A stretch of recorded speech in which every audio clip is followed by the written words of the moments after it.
speaking of the Apollo moon missions, which obviously is a topic tonight, I know you had said that you were trained as a photographer as well, and that obviously, I would say, probably really got you ready or prepared or in a position to be able to examine exactly that, the photographs that we were all given.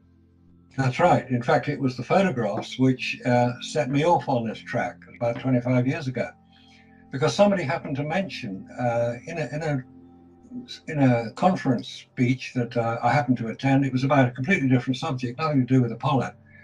I think it was ancient megaliths or something. And I happened to say, in reference to photographs, well, of course, you know those Apollo photographs, they're not real. They weren't taken on the moon. I thought, what's he on about? Because I'm old enough, as you can tell, to have watched the Apollo missions live back in 1969. And so I was trained as a photographer, so I knew the cameras we were talking about, Hasselblad cameras. I knew the film, the Ektachrome film. I thought, well, I'll go out and see if I can check this guy out and just prove how wrong he is making statements like that. And back in those days, they didn't have the internet in the way we've got it today, so I had to go out and buy a set of photographs to examine, which I did. I went to an astronomy show in London and got a set of photographs which showed many of the iconic images that we're so familiar with. And the more I looked at them, the more I found, I thought, yes, I see what he means. Because if you're taking photographs on the moon, it's not like going out in your backyard and taking a here. These are severely adverse conditions to photographic film. Extremes of temperature, no pressure. We're talking about a vacuum. We'll come on to that a bit later as it affects photographic film, because there is a major anomaly going on here, possibly one of the major smoking guns that we're going to be talking about. Anyway, the more I looked at the photographs, the more I found problems with them, anomalies, inconsistencies, unexplained details. And I continued to do that. I thought, well, I know what I'll do. I'll go and do public presentations on this. And if I'm making a mistake, people will no doubt shout me down and throw things at me, heckle me, and tell me to get lost. In 25 years, that's never happened. Nobody's ever heckled me, told me to get lost, or throw things at me. Because many of the photographs, I explain what the problems are with the photographs. And most people, once they can see them, because once you have the information pointed out to you, it's blindingly obvious. And this is difficulty. We've all been led to believe these iconic images of astronauts on the lunar surface were taken, as NASA tells us, on the lunar surface. And you think, well, NASA wouldn't tell us that, wouldn't lie to us, would they? They're an honorable organization. They're part of the American government. Of course they're going to tell us the truth. Well, this was a few years back, and we now know that governments have a tendency to dissimulate and let's say, divert attention from the truth and concentrate on. Anyway, I now believe that NASA stands for never a straight answer, because the more I've asked them a question, the less they've answered. And there was a classic interview conducted many years ago, about 20 years ago, where a NASA spokesman, Brian Welch, his name was asked to explain something about these photographs. They were pointing out the anomalies in them. Can you explain this? And NASA's official response was, we don't have time for this nitpicky claptrap. Wow. That's where NASA seems to be coming from. They refuse to engage.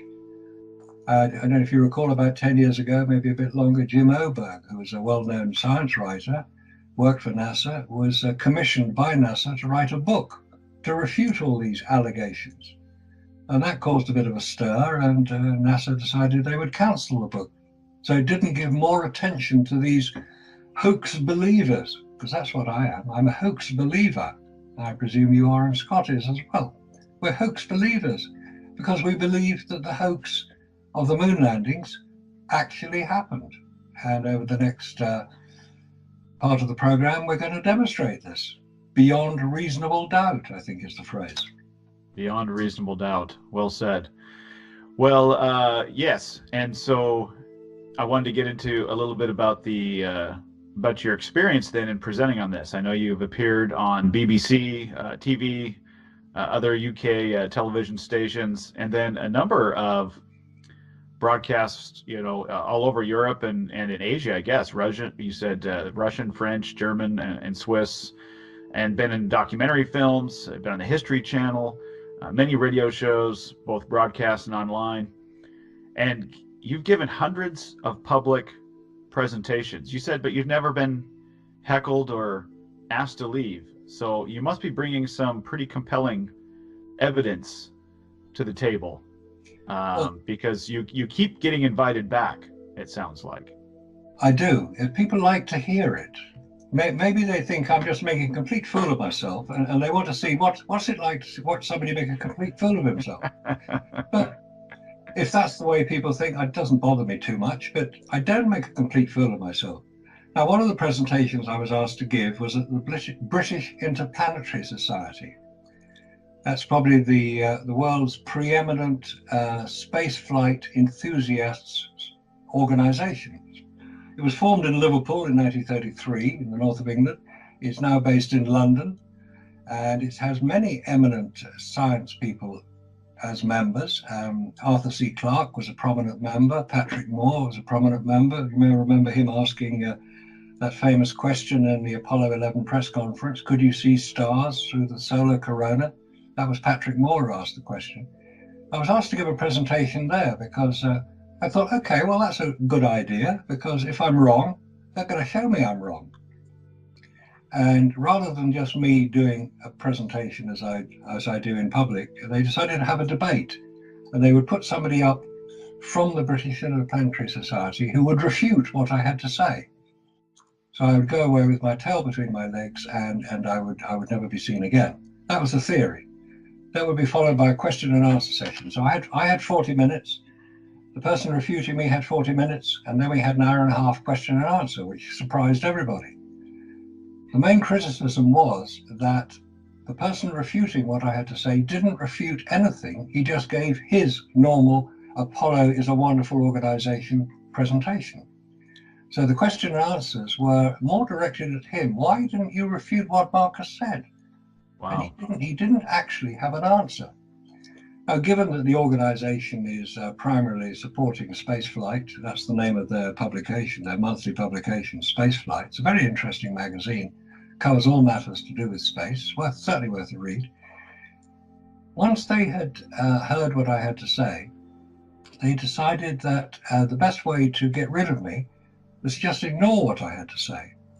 But I'm actually a member of the society, the British Interplanetary Society, so I appear there periodically, because they put on quite regular presentations. They're going through now a series of presentations about all the Apollo programs. And I occasionally appear and ask. In fact, somebody came up to me and said, are you going to ask embarrassing questions? And I said, no, I don't ask embarrassing questions. I ask challenging questions. So it's obviously noted that I'm not exactly a fully paid up member of the Isn't Space Wonderful Club. You let your dues lapse, it appears. Yes, but it's great fun. I mean, I'm old enough and ugly enough and big enough not to worry about people taking exception to these things, because I'll just discuss it with them. I say, give me the evidence that you want to see. This is the point.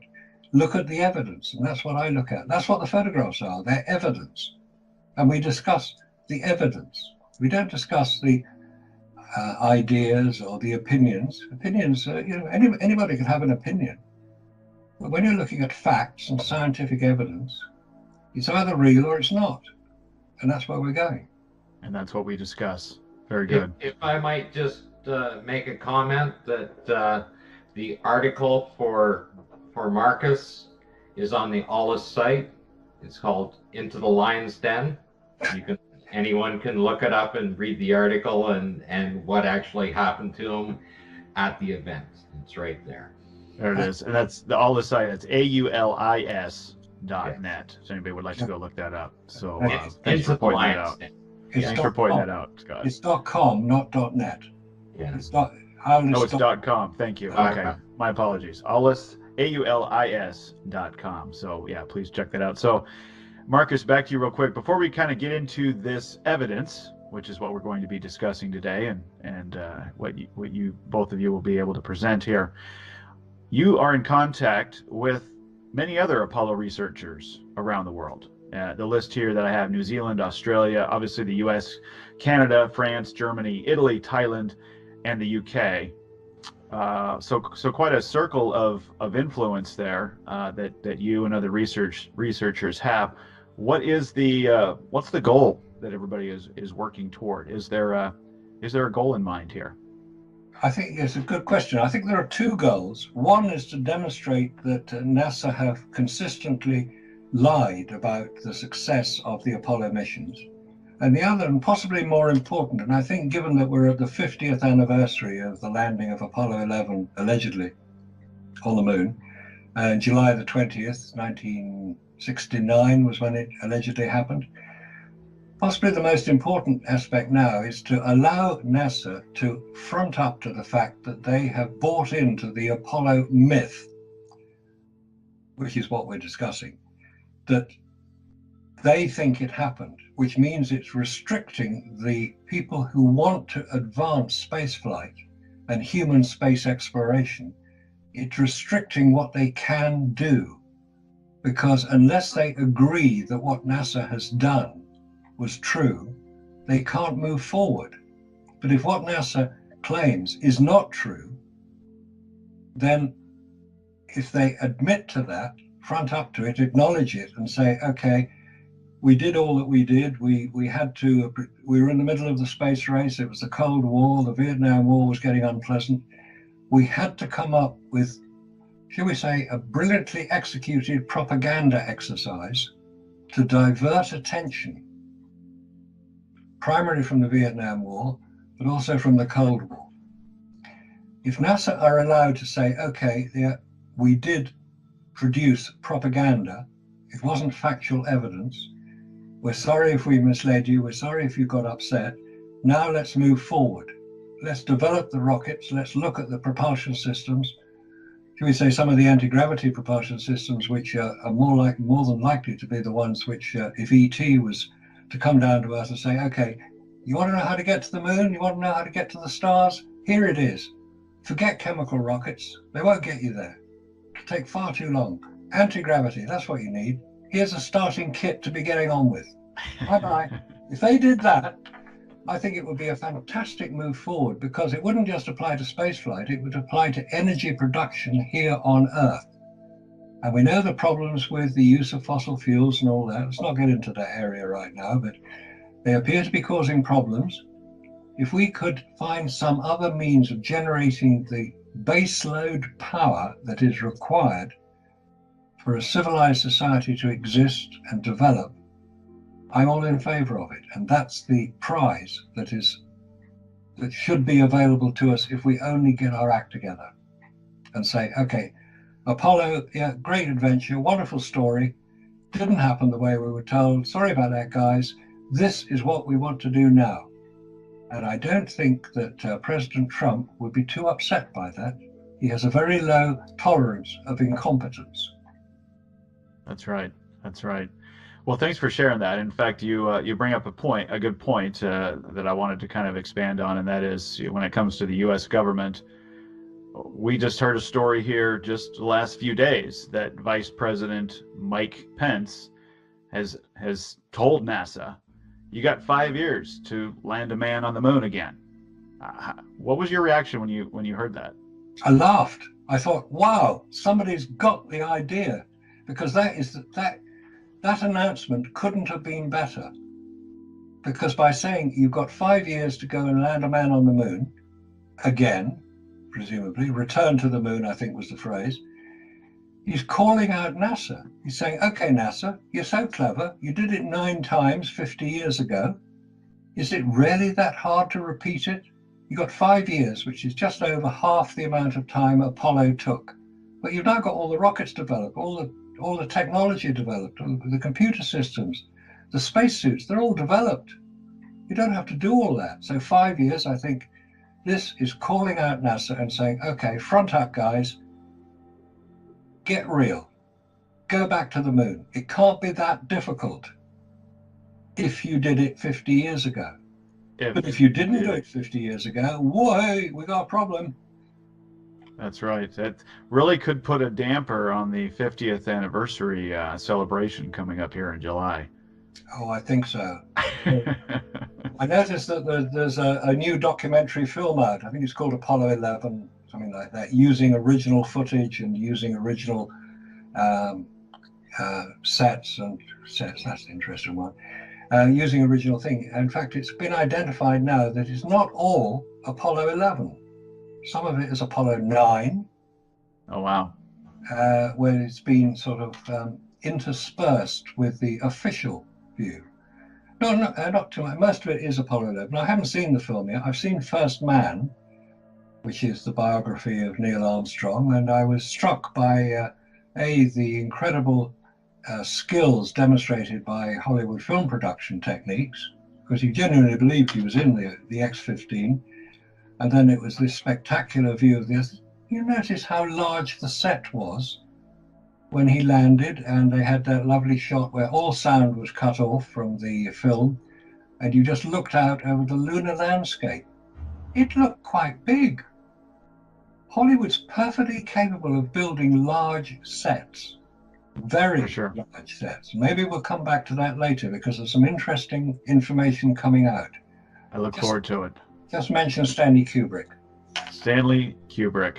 Well, we've only got a couple minutes left in the first segment. I didn't want to leave Scott completely in our dust here as we were talking, but before we get there, Scott, we know your background.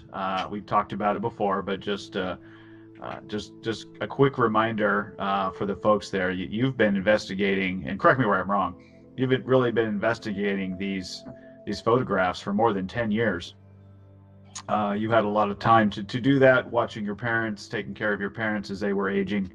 And maybe kind of how did you and Marcus first connect then? What was that story that you guys first were acquainted and got to know each other and familiarize yourself with each other's work? Well, I started having questions. I was looking through, like I had probably half to three-quarters of the photographs down, and I started finding things and decided I would just sit down and grab the rest of them down. So probably by 2012 I had them down. I was looking at other people's work and studying what they were doing, and I threw a few emails out, and Mr. Allen, of course, was the only one. He wasn't just the first one. He was the only one to respond to me with any of the questions I had. And that's somewhere towards the end of 2013, in around that range. And so then I started to send him a few photographs that I found, and he thought they were quite intriguing. And it was basically because of his encouragement, because like even my family members, like, I'm crazy, what are you doing this for? You're a hoax believer. Nobody's interested. Hey, look at this. I don't care. They don't care. What does it mean? Well, it means a lot when you really think about it. Okay, especially when they're teaching this to our children, And of course, Marcus, over the years, I've kept all of our emails. I have a complete log file of them, right on from the end of 2013 to date, of everything we've had. And I probably send him upwards of 150 to 200 emails a year when I'm looking at them, complete with photographs. So you have to understand that anything I know, he knows as well, because we have talked about it. We have talked about every bit of the thing. And he actually watched my development as I discovered new things. I think we should start at the end with the heat shield. Very good. This is one of the major problems with space travel. You've got to get back to Earth, and you get back to Earth from the moon at the same speed you leave at, 25,000 miles an hour. There are no brakes on a spacecraft, so you've got to slow down by hitting the Earth's atmosphere, which is only 75 miles above the Earth's surface. We're not talking a long way. So in order to protect the spacecraft, you need a heat shield. And what we see here are two comparisons between the Apollo 10 command module, which is actually on display in the Science Museum in London, and the very recent Orion command module, which was tested in December 2014. And the difference between the two is that the Orion craft has a heat shield, as you'd expect, on the base of the craft, where it compresses the air, which generates the heat up to about 2,700 degrees centigrade, as it compresses the air, being slowed down by the Earth's atmosphere. But it also has heat shield covering the whole of the upper part of the command module. And they actually use the heat shield tiles from the space shuttle, or they made a few more and stuck them on this Orion capsule. I mentioned that the Orion capsule was launched one time only, December 2014. We're now in the summer of 2019. We're not talking nearly 4.5 years ago, and it hasn't flown since. The story is that the heat shield failed, because you'll know on the main part of the heat shield, this has to be. These forces here, yeah. Yeah, there are two little indicators. They're called compression pads. Compression pad is where the command module is attached to the service module, Okay. with steel bars.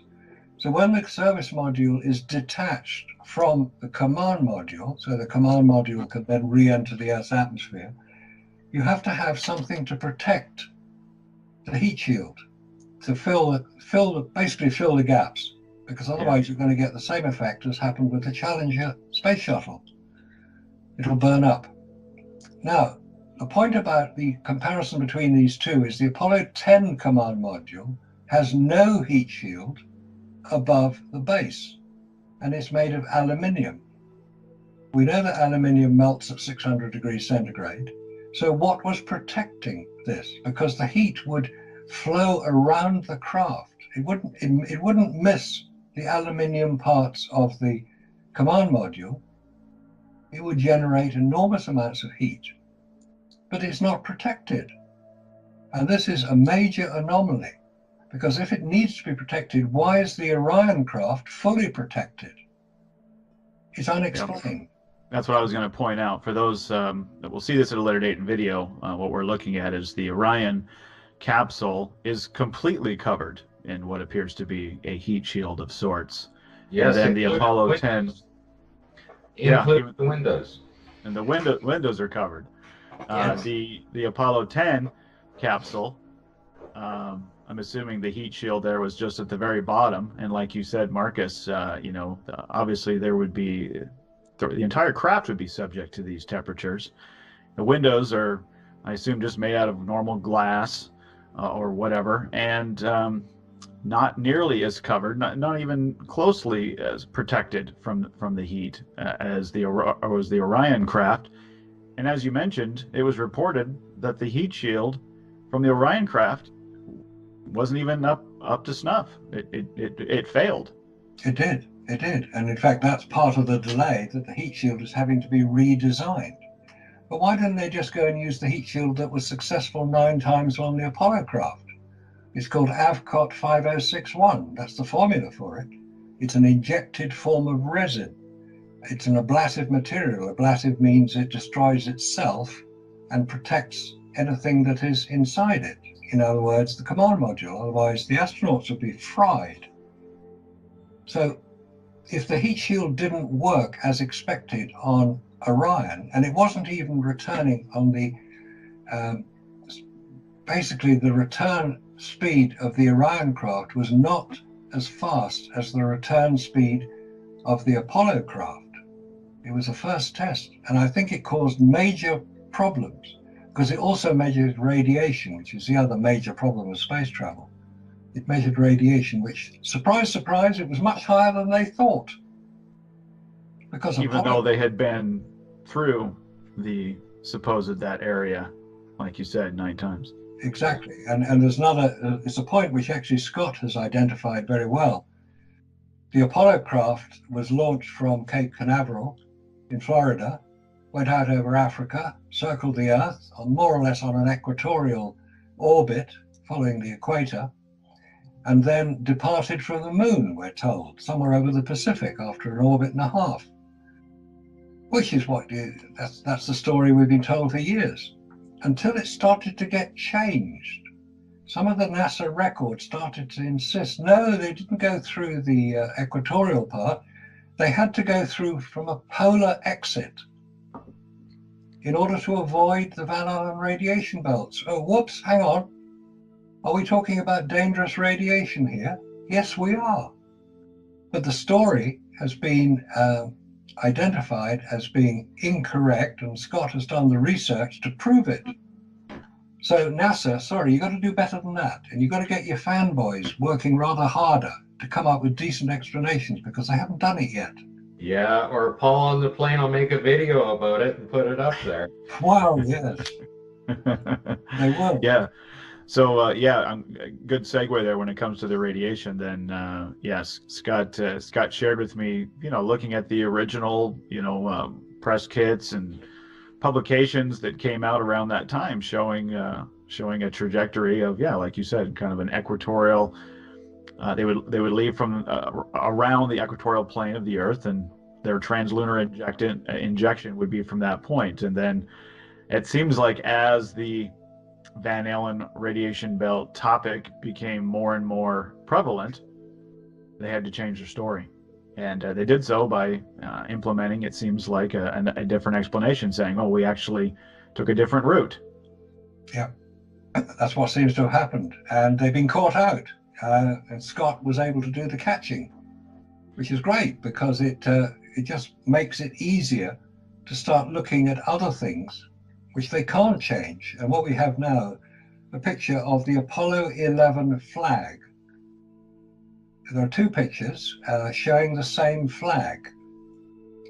These were taken from what's called the data acquisition camera, mounted inside the lunar module, photographing everything the two astronauts, Aldrin and Armstrong, did when they were in sight of the camera on the lunar surface.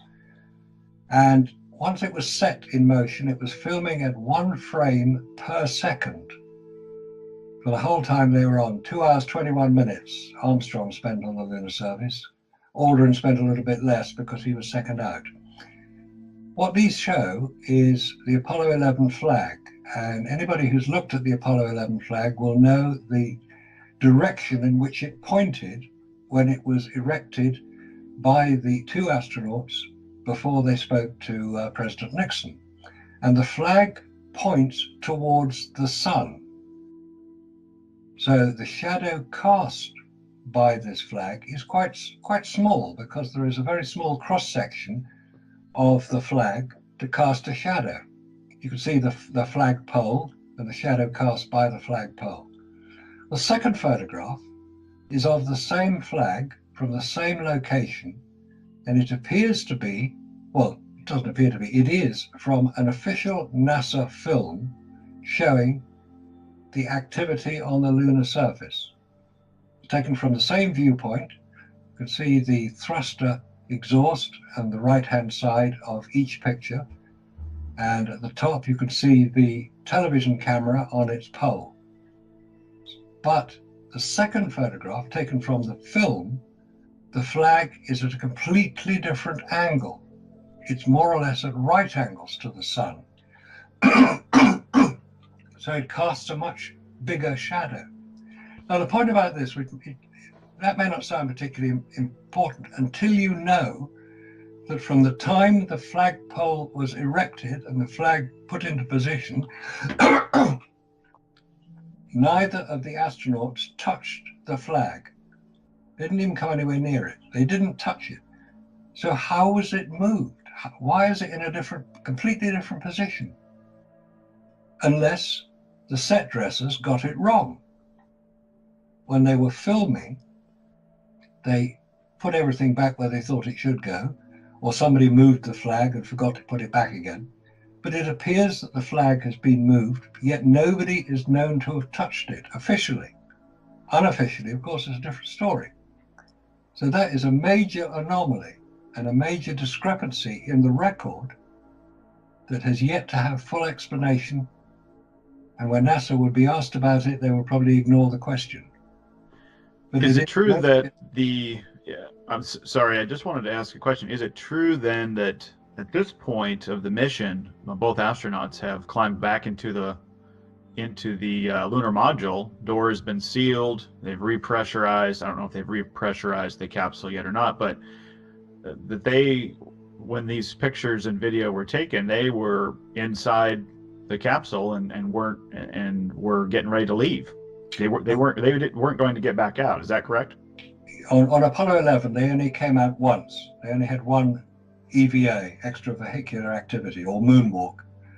On Apollo 12 and from then on, there were more than one. There were 2 and 3 on Apollo 17. On Apollo 11, there was only one time they came out. Now, this was filming while the astronauts were outside the lunar module. They're not. It's just that they're not in this particular image. They're not in this particular shot, because they did go out of shot a few times when Aldrin put up the experiments and Armstrong wandered around taking photographs. They weren't in the frame the whole time. But it's the key point is the different position between the flag when they didn't touch it. That is the key point. Yeah, with his camera was running, like you said, taking a picture every 1 frame per second. So if either astronaut had gone up and touched the flag, even bumped into it or whatever, then we would have seen that.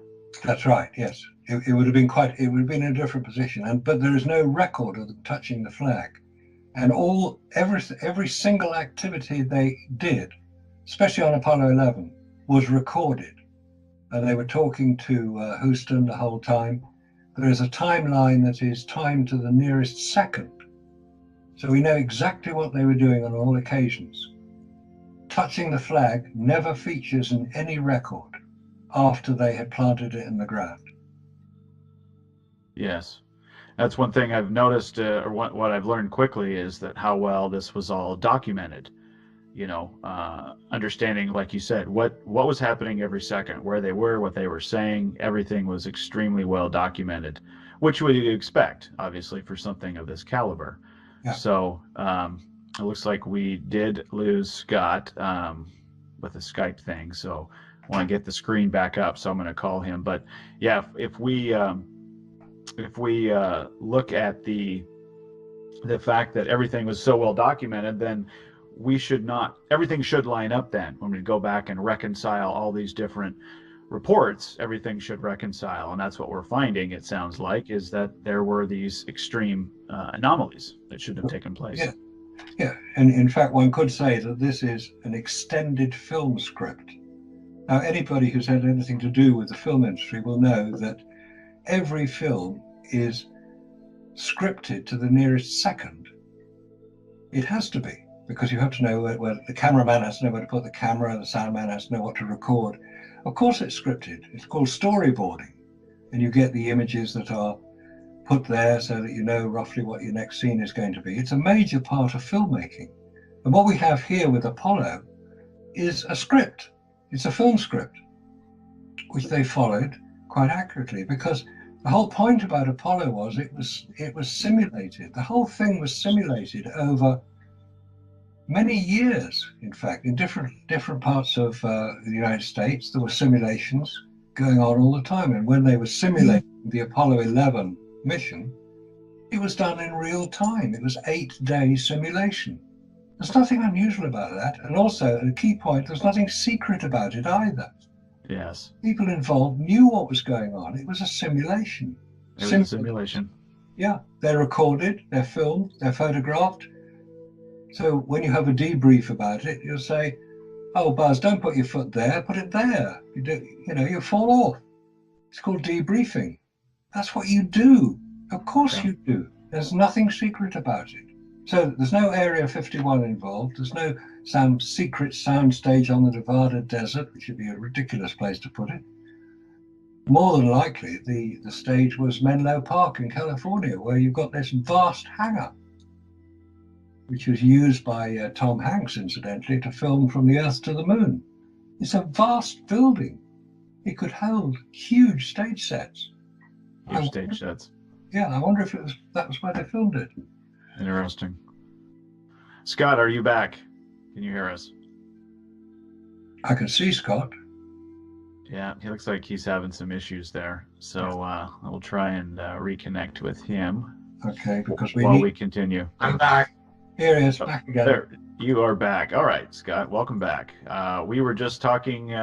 Didn't miss a lot. We were talking. Well, we were talking about simulations, which I know we've done an extensive amount of our videos have been showing that what we were showing the public, what it appears to be, was that extreme documentation of the simulations.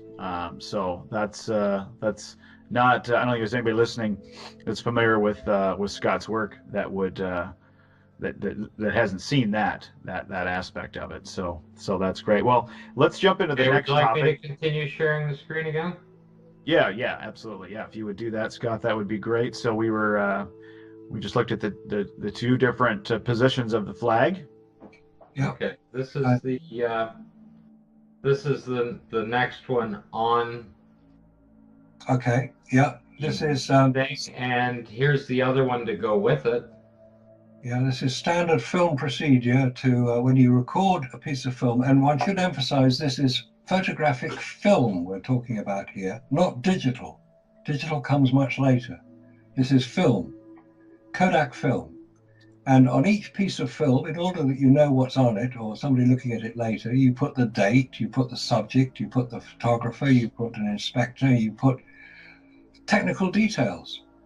But there's a surprise on this Apollo film. This is supposedly a film of Apollo 11 on the lunar surface. But the film is dated the 11th of July, 1969. But they didn't take off until 16th of July, and they didn't land until the 20th of July. So how did they film something which occurred 9 days later? Look, we've all been guilty of, at least when we used to write checks, we would, when we'd switch over from 2009 to 2010, and we write 2009 for a while, and we kind of get used to 2010.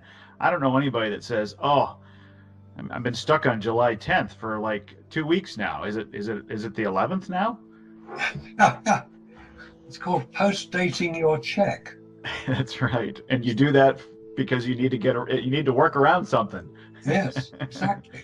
But surely NASA don't have a shortage of film.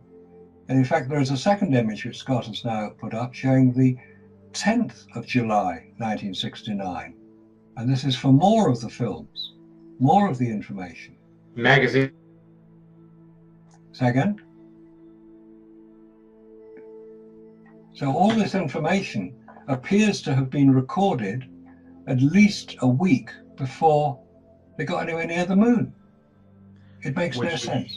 Which aligns, I think, pretty well with the simulation calendar that everybody was given. And it was, like you said, there was no secrets around that. I mean, before you go on to, when you're in theater, right, the last thing you do is you have a dress rehearsal. You go through everything. You put on the suit, you take off the suit, you get in and out of the LEM, you do everything. You simulate everything as if you are on the moon. You're getting ready. You're going through the motions. You're developing that muscle memory, right?